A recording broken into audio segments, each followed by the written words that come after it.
All right, continuing this part of mathematical preliminaries. If you see in the last class, we have seen that suppose the differential of function f is written in this way.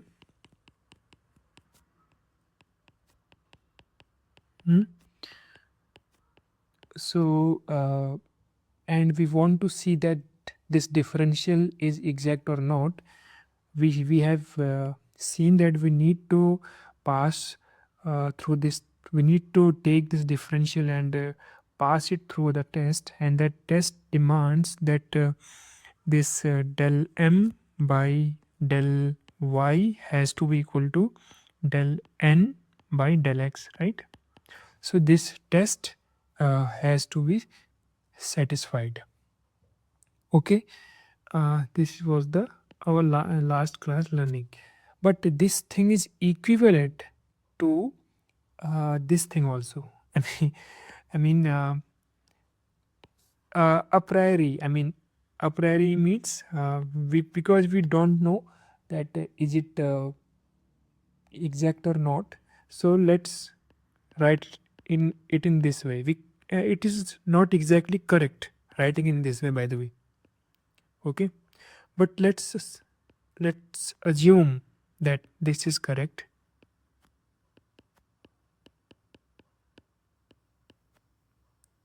ठीक है, तो हमने इसको और इसको relate किया है, हमने इसको m माना था और इसको n माना था। तो अगर मैं m की जगह पे ये रखूं, ये वाली पूरी वैल्यू, और n की जगह पे इसको रिप्लेस करूं, सो टेस्ट कैसा दिखेगा हमें? Test will look like this, del by del y of del f by del x, है ना? ऐसा दिखेगा हमें टेस्ट। ये आएगा हमारे एलएचएस पे, ठीक, और ये वाई हो गया del f by del del by del x of del f by del y at constant x. तो ये जो टेस्ट है वो ऐसा भी दिख सकता है, ज़रूरी नहीं है कि you need to remember in this way. So these two things are same. Okay, and both are called condition for exact differential. If I call this equation 1 and this as equation 1 1a, then equation 1 and 1a are the same, क्योंकि बस हमने m और n की value तो put कर रखी है, and called condition of exact differential. Okay, ये जस्ट मैं लास्ट क्लास के रिवीजन करा रहा हूँ, बट मैंने लास्ट क्लास में ये वाला पार्ट कवर नहीं किया था, तो we are just covering that part here only. Okay, fine. Now exact differential के बारे में वन मोर इम्पोर्टेंट पॉइंट, एक बहुत इम्पोर्टेंट पॉइंट मैं बताना चाहूँगा इसके बारे में कि if d of f, that is infinitesimal change in f, is an exact differential, है? If d of f is an exact differential, यानी कि इस df का जो एक्सप्रेशन होगा राइट हैंड साइड में, वो राइट हैंड साइड को अगर तुम ऊपर वाले टेस्ट से, जो कंडीशन है वो कंडीशन के टेस्ट से गुजारोगे, तो वो टेस्ट को पास कर देगा, टेस्ट विल इज सेटिस्फाइड, अगर ऐसा कोई डिफरेंशियल हमारे पास है, ठीक है. And exact differential of function of x and y, that is d of f का जो एक्सप्रेशन है उसके राइट हैंड साइड में जो इंडिपेंडेंट वेरिएबल्स हैं वो एक्स एंड वाई हैं, से then d of f is equal to del f by del x at constant y plus del f by del y at constant x. तब ही तुम ये इस फॉर्म में लिख सकते हो. Fine. The thing is that ये जो एक्सप्रेशन है ये वैलिड तभी है जब तुम्हारा डी एफ एग्जैक्ट डिफरेंशियल होगा. तभी मैंने यहाँ पर ऊपर बोला कि इसको लिखना पूरी तरह से लाजमी नहीं है, करेक्ट नहीं है, क्योंकि हमें नहीं पता कि अभी ये एग्जैक्ट है या नहीं है, लेकिन फिर भी हमने इसको लिखा ताकि हम इस फॉर्मूले को इस फॉर्मूले के टर्म में लिख सकें. लेकिन इस तरीके से लिखना तभी पॉसिबल है अगर मेरा डी एफ एग्जैक्ट डिफरेंशियल है. क्यों? क्योंकि हमने देखा था the fundamental theorem of partial differential equation में हमने देखा था कि अगर function f of x y हमें दे रखा है तो मैं इसका डी ऑफ एफ लिख सकता हूँ इस फॉर्म में.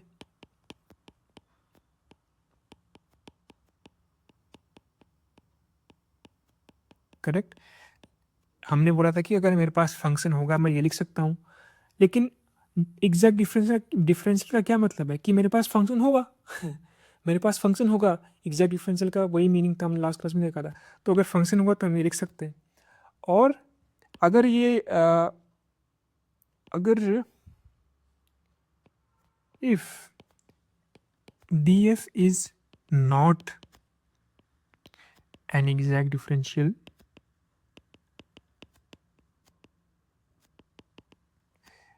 of function of sorry ये function of होगा ऊपर, function of x and y say, then d of f is not equal to this thing, because ये जो डेफिनेशन है ये कब करेक्ट है, जब हमारे पास कोई फंक्शन होगा ना. अगर फंक्शन ही नहीं है तो ये कहाँ से हम ये एक्सप्रेशन लिख सकते हैं. Okay, because function do not exist. Reason ये है कि इसका reason is that for inexact differential there exists no function. Okay, fine. I think exact differential के बारे में बहुत सारी बातें हो गई है. There are a few more things that one has to be really clear about. Okay, तो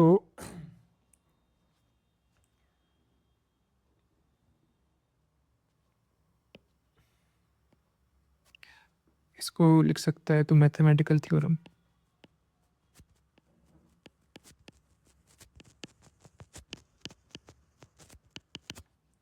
Right.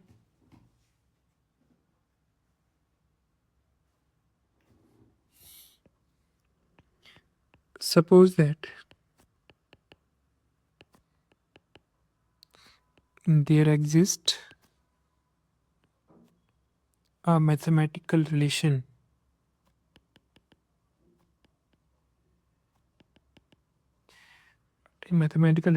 between three coordinates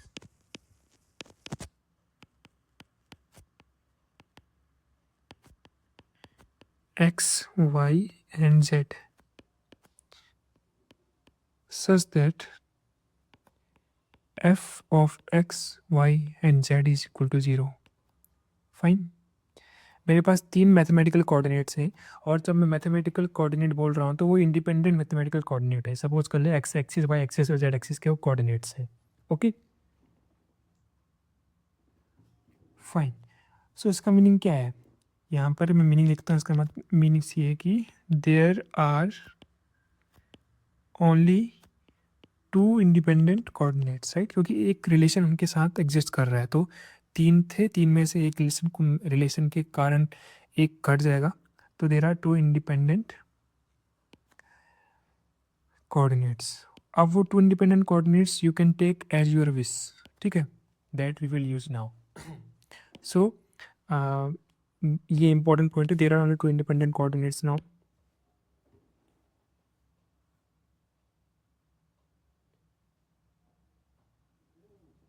So let's write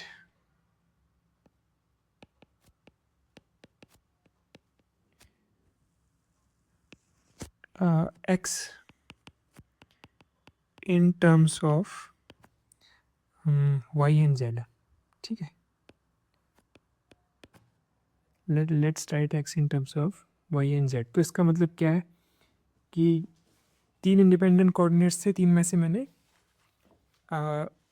इस पॉइंट पर मैंने 3 में से 2 ये वाले चूज किए हैं y and z, ठीक है. So now I can write, so it means that x is the function of y and z, ऐसा हम इसको लिख सकते हैं. we know the function, remember we know the function now, क्योंकि we have this thing. so इसको ऐसे समझ सकते हैं तो कि मान ले ये फंक्शन कुछ ऐसा है x sin y plus z equal to 0, ठीक. तो अब इसका यूज़ करके मैं x को ऐसे लिख सकता हूँ minus z upon sine y, ठीक है. इस तरीके से मैं बोलना चाह रहा हूँ कि ये जो x है वो y और z का फंक्शन है, ठीक है. So we can write d of x, the differential of x, जो कि एग्जैक्ट होगा ऑफ कोर्स क्योंकि फंक्शन हमें पता है. तो ये we can write this way. Independent variables क्या हैं y and z.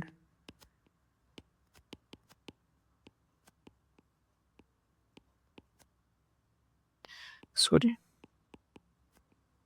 this thing I can do. Let's call it equation number 1. So now let's write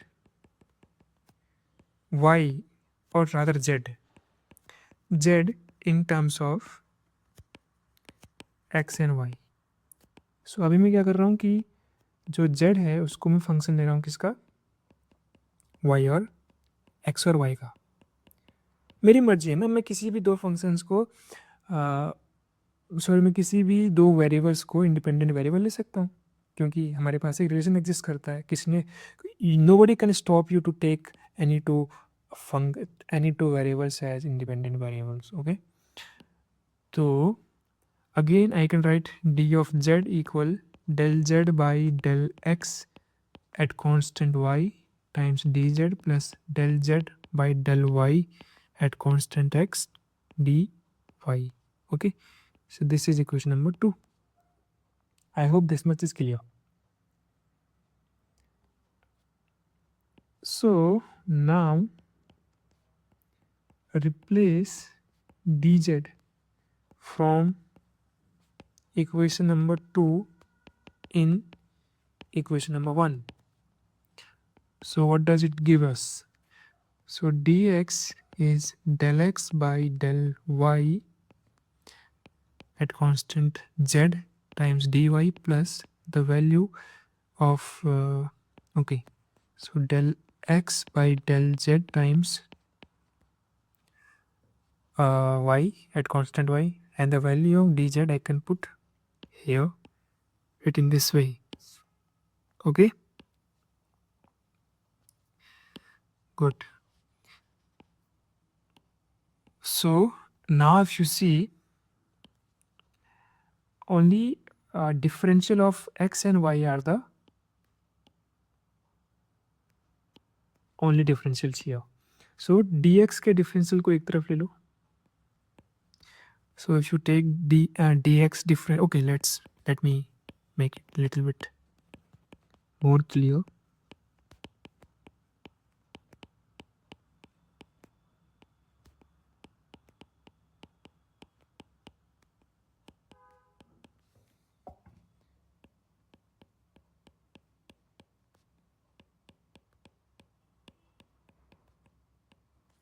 Okay, so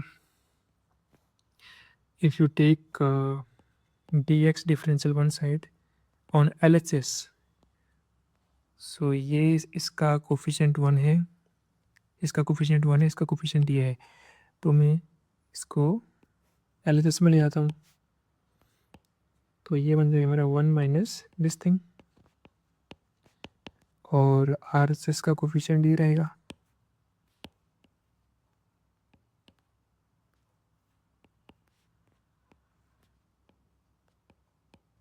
ठीक। तो अब at this situation dx and dy are independent, right? क्योंकि हमारे पास दो coordinate थे x एंड y, और sorry 3 coordinate थे x y और z। तो हर एक मोमेंट पर हमारे पास एक रिलेशन एग्जिस्ट करता है। तो हर एक मोमेंट पर किसी भी इक्वेशन पर हमारे पास ओनली 2 इंडिपेंडेंट वेरिएबल्स होंगे। हमारे पास इक्वेशन नंबर 1 थी, यहाँ पर इंडिपेंडेंट वेरिएबल y और z थे, यहाँ पर x और y हैं, और यहाँ पर y और x है। सॉरी, ओके, हाँ y और x है, फाइन, यस, क्योंकि ये y है ना, गुड। नाउ अब एक बात ये मैथमेटिक्स में बार बार आती है कि इसलिए you need to understand very clearly कि whenever we have two independent entities in the LHS and RHS, so there is only one way to satisfy the condition they are giving. Condition क्या है कि ये दोनों equal होने चाहिए, लेकिन ये दोनों इंडिपेंडेंट है। इंडिपेंडेंट होने का मतलब ये है कि हर एक मोमेंट पर ये इक्वेशन को, इंडिपेंडेंट होने का मतलब ये है कि अगर मैं y को चेंज करूँगा तो x को कोई फ़र्क नहीं पड़ेगा, और अगर मैं x को चेंज करूँगा तो y को कोई फ़र्क नहीं पड़ेगा, या फिर dx को चेंज करूँगा तो dy को कोई फ़र्क नहीं पड़ेगा। तो this is the meaning of independence, ठीक है। तो इसका मतलब ये है कि सपोज़ इफ़ यू, मैं समझा रहा हूँ वैसे, लेकिन ये बहुत ईजी है यहाँ से मैं रिजल्ट निकालना जो हम ढूंढना चाह रहे हैं, लेकिन मैथ समझना इंपॉर्टेंट है यहाँ पर। सो अगर मैं सपोज़ कर ले dy को 0 रख देता हूँ, ठीक, अगर मैं dy को 0 कर देता हूँ तो dx को तो कोई फ़र्क नहीं पड़ेगा dy को 0 रखने के कारण, right? Okay, so let's write it. If, okay, let me right before this, since there are Battery low. only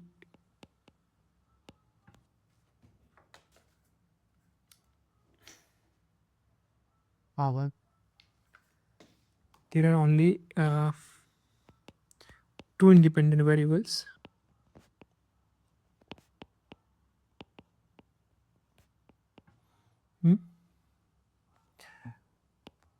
choosing x and y here at equation 3. Let's call it equation 3.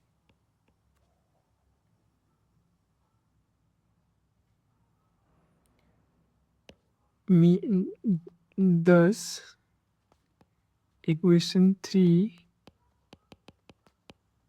will be, or must be, equation 3 must be true for all possible value of dx and dy, है ना? मतलब मैं, equality का मतलब क्या है कि यहाँ पर कुछ भी रखो और यहाँ पर कुछ भी रखो, और ये अपने आप को ऐसे एडजस्ट करेंगे कि ये दोनों RHS और LHS इक्वल हो जाएंगे। तो मैं एक पर्टिकुलर चॉइस लेता हूँ, फिर अगर सबके लिए ट्रू होगा तो जो मैं चॉइस ले रहा हूँ वो भी ट्रू होगी।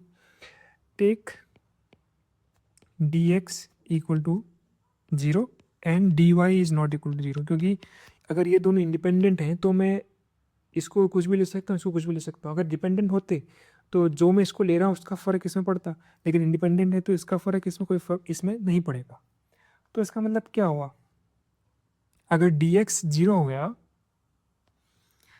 ओके, पहले dy वाला लेते हैं, उसका रीज़न है क्योंकि वो पहला रिलेशन आ जाएगा आसान वाला। तो अगर dy 0 हो गया तो इक्वेशन नंबर 3 को देखोगे तो क्या बनेगा, इक्वेशन नंबर 3 ये है हमारी। So if you put dx 0, no sorry, dy 0, so LHS becomes, sorry, RHS becomes 0, right? RHS vanishes. अगर RHS vanish हो सकता है तो dx तो इन्फिनेटेसिमल चेंज है, वो चेंज, क्योंकि x, ये चेंज 0 तो हो नहीं सकता क्योंकि जो x है वो एक फाइनाइट, एक डेफिनेट फंक्शन है। तो इट मीन्स दैट, और क्योंकि हमने ये ले रखा है कि dx नॉट 0 ले रखा है ना, तो ये 0 होना पड़ेगा, सबसे बेहतर तरीका है समझने का। तो जो क्वांटिटी हमारी ब्रैकेट में है that has to be zero. It implies that this thing has to be zero. That means del x by del z at constant y into del z by del x at constant y equal to 0 1. Sorry, so it means that del x by del z at constant y is equal to 1 upon del z by del x at constant y. ठीक है. And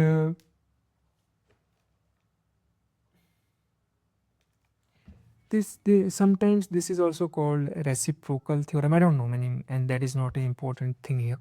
But ध्यान रखने की बात है कि ये जो कांस्टेंट वेरिएबल है वो दोनों में सेम है और हमने इसका जस्ट इन्वर्स लिया है. इन्वर्स इन द सेंस जो वेरिएबल्स है वो आपस में एक्सचेंज हो रहे हैं. तो ये हमने एक चॉइस पे हमने ये प्रूफ कर दिया. और अब ये बाकी के लिए भी हम वी कैन प्रूफ similarly.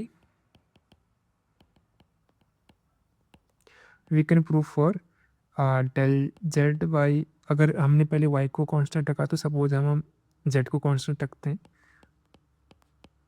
और ये जो ब्रैकेट की टर्म्स है वो स्वैप हो जाएंगी y. सॉरी, कैसे? और थर्ड भी हम ऐसे प्रूव कर सकते हैं. आगे अभी हम x को कांस्टेंट रखेंगे तो del y by del z at constant x is equal to 1 upon del z by del y at constant x. तो ये भी हम प्रूव कर सकते हैं बशर्ते अगर हम जो ये हमने स्टार्टिंग में ये जो लिया था ना कि let's write x in terms of y of z, उस केस में हमें फिर इसको चेंज करना पड़ेगा और इसको चेंज करना पड़ेगा जो दो वेरिएबल चूज़ कर रहे हैं. क्योंकि देखो हमारे पास 3 वेरिएबल हैं. 3 वेरिएबल में से 2 वेरिएबल चूज़ करने के कितने तरीके हो गए? 3c2 that is 3. सो 3 जब तरीके हो गए तो 3 तरीके में से हमारे पास 3 तरीके के रिलेशन आ गए 1 2 3. ऐसे भी समझ सकते हो.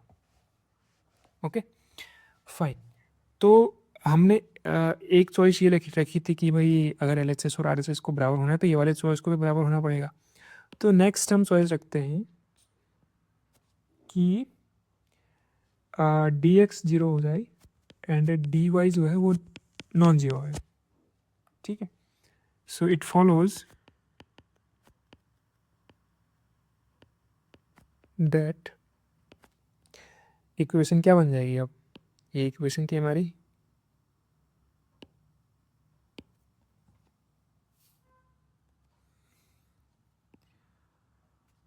ये जो LHS है ये 0 हो जाएगा क्योंकि dx 0 हो गया और तो ये इक्वल्स 0 हो जाएगा. और सिंस dy इज़ नॉट 0 ये लिया है हमने कंडीशन, तो ये ब्रैकेट की टर्म को 0 होना पड़ेगा. अगर ब्रैकेट की टर्म को 0 होना पड़ेगा तो हम इसको इक्वल टू 0 कर सकते हैं. और ये जो ये वाली टर्म है इसको हम RHS में ले जा सकते हैं ऐसे विथ नेगेटिव साइन और LHS को एज इट इज रखेंगे. Fine.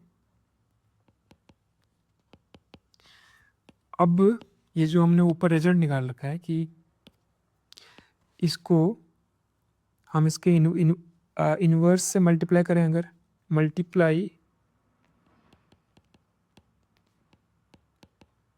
both sides by del y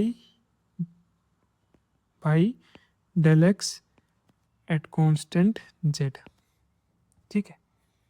अगर हम ऐसा करते हैं दोनों तरफ ये मल्टीप्लाई कर सकते हैं ना, क्योंकि मल्टीप्लिकेशन करने में तो कोई दो राय नहीं है ना.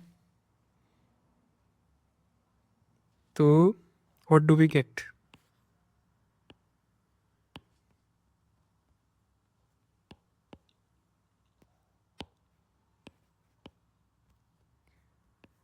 del y by del x at constant z और ये del y by del x at constant z. और देखो ये दोनों कांस्टेंट सेम वेरिएबल्स पे हैं और ये दोनों एक दूसरे के रेसिप्रोकल है, तो ये और एक कैंसिल होकर 1 दे देंगे, यानी कि इसको और इसको जब मल्टीप्लाई कर रहे हैं तो 1 आ रहा था ना, ये वाला नहीं बाय द वे, ये एक्स और वाई वाला, ये वाला. So this will give me 1, so that minus sign already is there, so -1 बन जाएगा. तो इसका मतलब ये बनेगा कि del x by del z at constant y times del z by del y at constant x and del y by del x at constant z. This is equal to -1. तो ये हमने प्रूव कर लिया.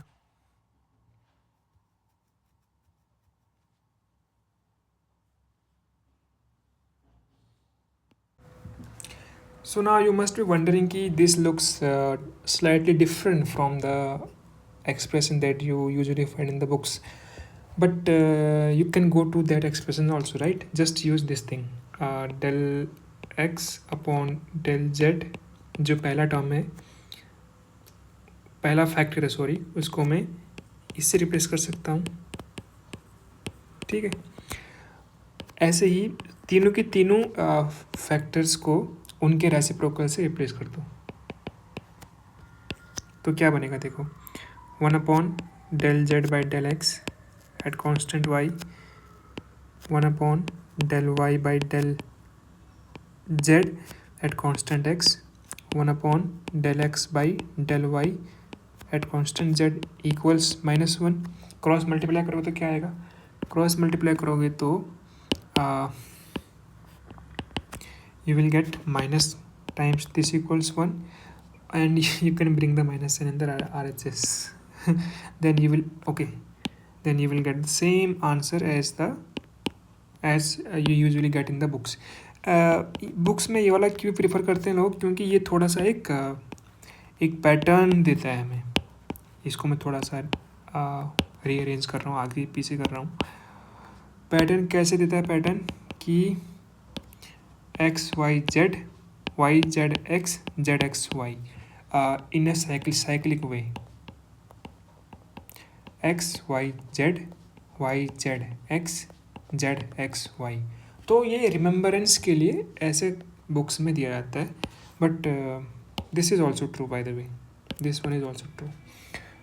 So these things will be used while we are deriving the thermodynamic relations and studying the thermodynamic potentials. So now remember, all these things are true. This relation, let's call it relation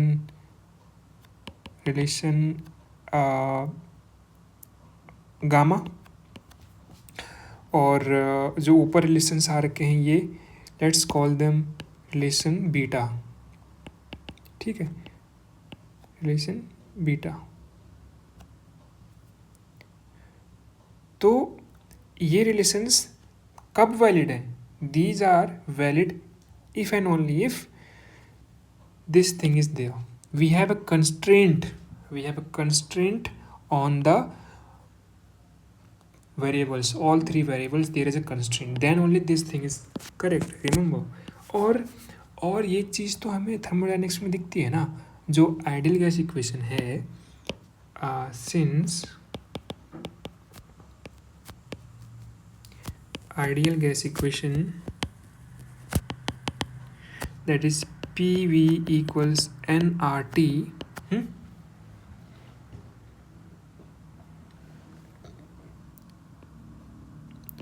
also has three variables and it serves a constraint. ठीक है, ये हमें constant देती है. वो constant क्या है, PV by nRT equals 1. तो ये function of PV of T तो है जो एक कंस्टेंट दे रहा है. ठीक, जरूरी नहीं है कि वो कंस्टेंट जीरो वाला ही हो जैसे हमने ऊपर लिया था. ओके, ये जो कंस्टेंट था ये यहाँ पर हमने जीरो ले लिया जस्ट फॉर प्रूफ, लेकिन यहाँ पर भी जो है हमारा फंक्शन कंस्टेंट दे रहा है ideal gas equation. So we can use this results here. So इसका मतलब क्या है कि मैं therefore relation beta and gamma can be utilized here for ideal gas. ठीक है, आइडियल गैस इक्वेशन और सिचुएशन. तो इसका मतलब क्या है कि मैं अगर मैं रिलेशन अल्फ़ा यूज़ करना चाहूँ, सॉरी अल्फ़ा तो लिखा ही नहीं है, रिलेशन बीटा, ये क्या देगा मुझे, del P by del V at constant temperature is equal to 1 upon del V by del P at constant temperature. ठीक है, पहला. दूसरा यूज़ करना चाहें अगर, del V by del T at constant pressure is nothing but 1 upon del t by del v at constant pressure. Similarly, if I use del t by del p at constant pressure, it is nothing but 1 upon del p by del t at constant volume. तो अगर तुम इसको समझ गए तो you don't need to mug up, okay, कि ये क्या हो रहा है करके. आगे यूज होगा इसका, तो इसलिए इन चीज़ों को समझना बहुत इंपॉर्टेंट है. तभी मैं यहाँ पर टाइम लगा रहा हूँ. बेसिक्स में फाउंडेशंस मजबूत होनी चाहिए. रिलेशन गैमा रिलेशन क्या देगी मुझे, 3 वेरिएबल्स हैं. तो सपोज कर लो मैं इसको पी वी टी ऐसे मैं इसको साइक्लिक वे में लिखना चाह रहा हूँ. तो मैं लिख सकता हूँ del P by del V at constant temperature. ठीक, P V T. Now start with V T P, that is del v by del t at constant p. Now use TPV, del t by del p at constant v. So this is equal to -1. Okay, this can also be used somewhere. So I think things are clear to you. So now we are ready to start our chapter exactly what the and that is known as thermodynamic relations. तो it's like लोहा गर्म हो चुका है, नाव हथौड़ा मारने की ज़रूरत है. I hope if you are I really appreciate if you really go through these things multiple times, because reading these things at a first time is little bit scary, maybe a little bit confusing. But once you are clear with all these concepts, then you are ready to fly. Okay, so let's meet in the next. And by the way, if you are getting confused कि यार ये तो ऐसा नहीं बना ना, तो ठीक है, मैं इसको ऐसे कर सकता हूँ क्या, P V equals P B by N R T -1 equal to 0 तो कर सकता हूँ. तो नाउ मैं अब इसको बोल दूंगा फंक्शन मेरा, ये मेरा फंक्शन ऐसा फंक्शन दिखता है, that is F of P V T is nothing but P V by N R T -1. तो अब तो ये जीरो के इक्वल हो गया ना. सो उस टाइम मैं थोड़ा इसको बताना भूल गया था. तो या now we can use the all alpha and alpha नहीं है, we can use beta and gamma relation. Okay.